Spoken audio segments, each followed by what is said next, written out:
Even if you have a home inspector that states the roof is about to collapse, the seller will make no repairs.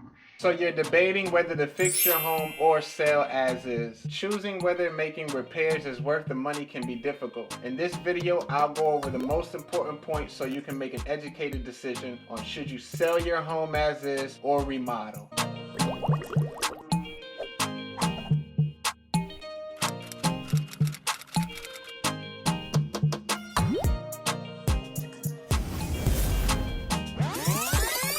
So you're driving through your neighborhood and you see a sold sign after sold sign after sold sign, and you're tempted to put your home on the market. Then you start thinking about all the remodeling and repairs that you have to do in order to get top value for your money, and then it hits you. What if I just sell the home as it is? Although selling your home without repairs is convenient, it'll end up eating into your profits. Sometimes all you need to repair a home in tip-top shape is some low-cost fixes that will result in a large return on investment.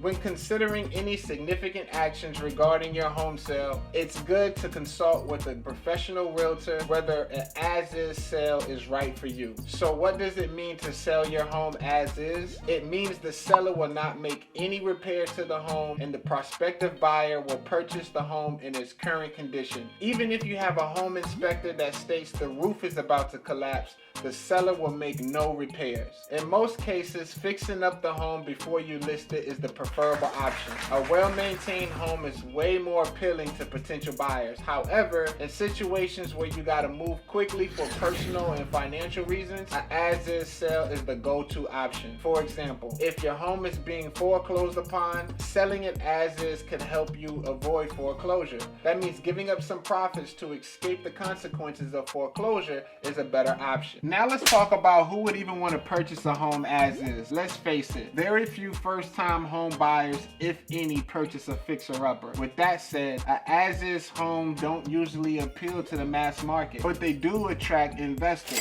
House flippers search for properties in need of repair that they can buy below fair market value and then fix them up to make a return. If the repairs are straightforward or too much for you to take on yourself, investors in your area will jump all over the opportunity. So how do you sell your home as is? First, you price the house accordingly. If there's major foundational issues that cost upwards to $80,000 to fix, knock your price down to reflect that. While you're not required to disclose every scratch on the wall, you are legally required to identify any significant problems with the house. If you want to get above market price value for your home and you want to know what repairs should you make before selling, check out my other YouTube videos. If you're considering buying or selling, my contact information is below. If you received any value out of this video, I'm going to ask that you please like, comment, and share. Don't forget to subscribe. Just giving you that free education so that way you're better equipped when you're out there on the market. Have a great day.